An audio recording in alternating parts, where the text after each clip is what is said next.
ವೈದ್ಯರ ಎಡವಟ್ಟಿನಿಂದ ಮಗು ಸಾವನ್ನಪ್ಪಿದೆ ಎನ್ನುವ ಆರೋಪ ಇದೀಗ ಕೇಳಿಬಂದಿದೆ. 6 ತಿಂಗಳ ಹಿಂದೆಯೇ ಈ ಘಟನೆ ನಡೆದಿದ್ದು ತಡವಾಗಿ ಪ್ರಕರಣ ಬೆಳಕಿಗೆ ಬಂದಿದೆ. ಇದೀಗ ಮರಣೋತ್ತರ ಪರೀಕ್ಷೆಯ ವರದಿಯಲ್ಲಿ ಸತ್ಯ ಬಯಲಾಗಿದೆ ಅಂತ ಕುಟುಂಬಸ್ಥರು ಹೇಳಿದ್ದಾರೆ. ಚಾಮರಾಜನಗರ ಗುಂಡ್ಲುಪೇಟೆ ತಾಲೂಕಿನ ಬೊಮ್ಮಲಾಪುರದ ಪ್ರಾಥಮಿಕ ಆರೋಗ್ಯ ಕೇಂದ್ರದಲ್ಲಿ 6 ತಿಂಗಳ ಹಿಂದೆ ಈ ಘಟನೆ ನಡೆದಿತ್ತು.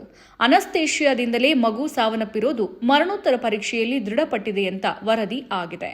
6 ತಿಂಗಳ ಕಂದನಿಗೆ ಡಾಕ್ಟರ್ ನಾಗರಾಜು ಎಂಬ ವೈದ್ಯರು ಅನಸ್ತೇಷಿಯಾ ಕೊಟ್ಟಿದ್ದಾರೆ ಎನ್ನಲಾಗ್ತಾ ಇದೆ. ಅನಸ್ತೇಷಿಯಾ ಕೊಟ್ಟ ಬಳಿಕ ಮಗುವಿನ ಶ್ವಾಸಕೋಶ ಹಾಗೂ ಮೆದುಳಿನಲ್ಲಿ ರಕ್ತ ಹೆಪ್ಪುಗಟ್ಟಿ ಮಗು ಸಾವನ್ನಪ್ಪಿದೆ ಅಂತ ಮರಣೋತ್ತರ ಪರೀಕ್ಷೆಯ ವರದಿ ತಿಳಿಸಿದೆ.